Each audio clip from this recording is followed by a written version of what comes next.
Thrissur മൂക്കാട്ടുകര Bethlehem CHSൽ നടക്കുന്ന മുദ്ര 2024 കലോത്സവം പൂർവ്വ വിദ്യാർത്ഥിനിയും പിന്നണി ഗായികയുമായ റിയ ബിന്നു ഉദ്ഘാടനം ചെയ്തു. പ്രധാന അധ്യാപിക സിസ്റ്റർ ആഗ്നസ് അധ്യക്ഷത വഹിച്ചു. പരിപാടിയിൽ നിരവധി പേർ പങ്കെടുത്തു. തൃശൂർ ജില്ലയിലെ വിവിധ സർക്കാർ എയ്ഡഡ് വിദ്യാലയങ്ങളിൽ പഠനത്തിൽ മികവ് പുലർത്തിയ പട്ടികജാതി പട്ടികവർഗ വിഭാഗത്തിലുള്ള വിദ്യാർത്ഥികൾക്ക് കാനറ ബാങ്ക് നൽകുന്ന ഡോക്ടർ അംബേദ്കർ വിദ്യാജ്യോതി സ്കോളർഷിപ്പ് വിതരണം ചെയ്തു. 5ാം ക്ലാസ് മുതൽ 10ാം ക്ലാസ് വരെ പഠിക്കുന്ന 348 വിദ്യാർത്ഥികൾക്കാണ് സ്കോളർഷിപ്പ് നൽകിയത്. തൃശൂർ ജില്ലാ ആസൂത്രണ സമിതി ഹാളിൽ ആസൂത്രണ സമിതി യോഗം ചേർന്നു. യോഗത്തിൽ 30 തദ്ദേശീയ ഭരണ സ്ഥാപനങ്ങളുടെ 2024-25 വാർഷിക പദ്ധതി ഭേദഗതിക്ക് അംഗീകാരം നൽകി. യോഗത്തിൽ വയനാടിന് കൈത്താങ്ങുമായി ജില്ലയിലെ വജ്രജൂബിലി കലാകാരന്മാർ മുഖ്യമന്ത്രിയുടെ ദുരിതാശ്വാസ നിധിയിലേക്ക് 75,170 രൂപ കൈമാറി.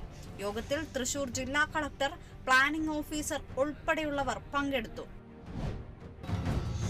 തൃശൂർ എറവ് സെന്റ് തെരേസാസ് കപ്പൽപ്പള്ളിയിൽ സ്വർണ്ണ റോസാപ്പൂ സമർപ്പിച്ചു. 1.5 ലക്ഷത്തിലേറെ വില വരുന്ന 3 പവന്റെ സ്വർണ്ണ റോസാപ്പൂവാണ് സമർപ്പിച്ചത്.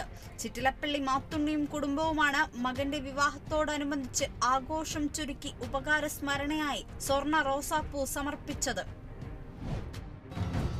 കോട്ടയം ചങ്ങനാശ്ശേരി അസംഷൻ ഓട്ടോണമസ് കോളേജിൽ പ്ലാറ്റിനം ജൂബിലി ആഘോഷങ്ങളുടെ ഭാഗമായി ദ്വിദിന അന്താരാഷ്ട്ര സെമിനാർ സംഘടിപ്പിച്ചു.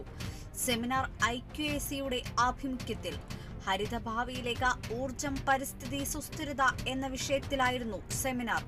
IIT മുംബൈ സാമ്പത്തിക ശാസ്ത്ര വിഭാഗം മേധാവി പ്രൊഫസർ K. നാരായണൻ പരിപാടി ഉദ്ഘാടനം ചെയ്തു. തൃശൂർ ചാലിശ്ശേരിയിൽ യുവതി പനി ബാധിച്ചു മരിച്ചത് കണ്ടരാമത്ത് പുഞ്ചയിൽ ബാബുവിന്റെ മകൾ ഐശ്വര്യ. ചെന്നൈയിൽ കാത്തലിക് സിറിയൻ ബാങ്ക് ഉദ്യോഗസ്ഥയായിരുന്നു. കോട്ടയം കുറുവിലങ്ങാട്ടെ മരണവീട്ടിൽ നിന്നും 20,000 രൂപയോളം കവർന്ന കേസിലെ പ്രതി എറണാകുളം പെരുമ്പാവൂരിലെ മരണവീട്ടിൽ നിന്നും സ്വർണവും പണവും മോഷ്ടിക്കവേ പിടിയിലായി. അറസ്റ്റിലായത് കൊല്ലം സ്വദേശിനി റിൻസി. കോടതിയിൽ ഹാജരാക്കിയ പ്രതിയെ റിമാൻഡ് ചെയ്തു. തൃശൂർ ചാലക്കുടി മേട്ടിപ്പാടത്തുണ്ടായ അപകടത്തിൽപ്പെട്ട് ചികിത്സയിലായിരുന്ന യുവാവ് മരിച്ചത് മാരാങ്കോട് സ്വദേശി ഷിജോ സഞ്ചരിച്ച ബൈക്കിൽ എതിർദിശയിൽ നിന്ന് വരികയായിരുന്ന ഓട്ടോറിക്ഷ ഇടിക്കുകയായിരുന്നു. കൊല്ലം ശാസ്താംകോട്ടയിൽ KSEBയുടെ അനാസ്ഥയ്ക്കും നിരന്തരമായ വൈദ്യുതി മുടക്കത്തിനുമെതിരെ ശാസ്താംകോട്ട മണ്ഡലം കോൺഗ്രസ് കമ്മിറ്റി മാർച്ച് നടത്തി. KPCC അംഗം MV ശശികുമാർ മാർച്ച് ഉദ്ഘാടനം ചെയ്തു. ആലപ്പുഴ ചങ്ങനാശ്ശേരി അസംഷൻ ഓട്ടോണോമസ് കോളേജിന്റെ പ്ലാറ്റിനം ജൂബിലി ആഘോഷങ്ങളുടെ ഭാഗമായി ഹരിതഭാവിയിലേക്ക് ഊർജം, പരിസ്ഥിതി, സുസ്ഥിരത എന്ന വിഷയത്തിൽ ദ്വിദിന അന്താരാഷ്ട്ര സെമിനാർ ആരംഭിച്ചു.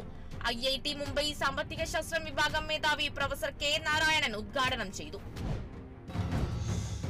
ആടുജീവിതം സിനിമയുടെ ശബ്ദമിശ്രണം വെല്ലുവിളിയായിരുന്നുവെന്ന് ആടുജീവിതം ശബ്ദമിശ്രണ അവാർഡ് ജേതാവ് ശരത് മോഹൻ. അംഗീകാരം ലഭിച്ചതിൽ ഏറെ സന്തോഷമുണ്ടെന്നും ശരത്.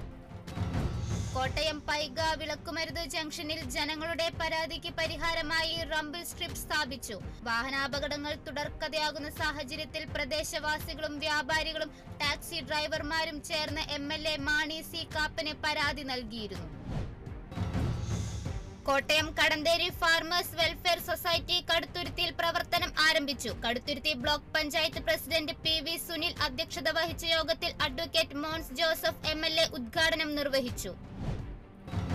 മലപ്പുറം വളാഞ്ചേരിയിലെ കമ്മ്യൂണിറ്റി പാർക്ക് പൊതുമരാമത്ത് ടൂറിസം വകുപ്പ് മന്ത്രി PA മുഹമ്മദ് റിയാസ് ഉദ്ഘാടനം ചെയ്തു. ഡെസ്റ്റിനേഷൻ ചലഞ്ച് പദ്ധതി വഴി സംസ്ഥാനത്ത് ആദ്യമായി പ്രവൃത്തി പൂർത്തീകരിച്ച പാർക്കാണ് വേളിക്കുളം കമ്മ്യൂണിറ്റി പാർക്ക്.